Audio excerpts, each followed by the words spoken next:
welcome, friends.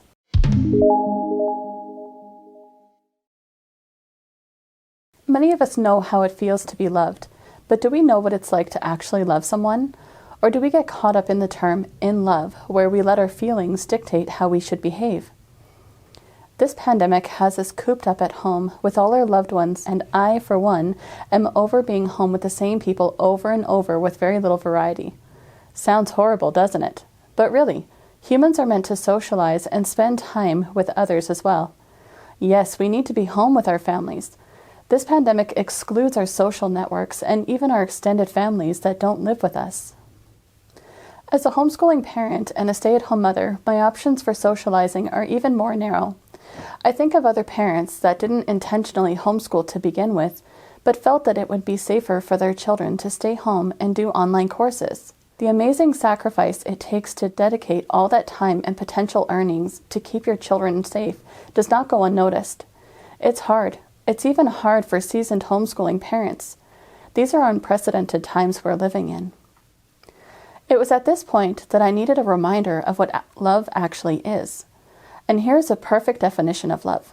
1 Corinthians 13, verses 4-8.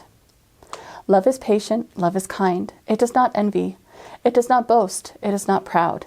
It does not dishonor others. It is not self-seeking. It is not easily angered. It keeps no record of wrongs. Love does not delight in evil, but rejoices with the truth. It always protects, always trusts, always hopes, always perseveres. Love never fails. With that definition, I'm both reminded and reassured that love is an action word, not just a feeling you get.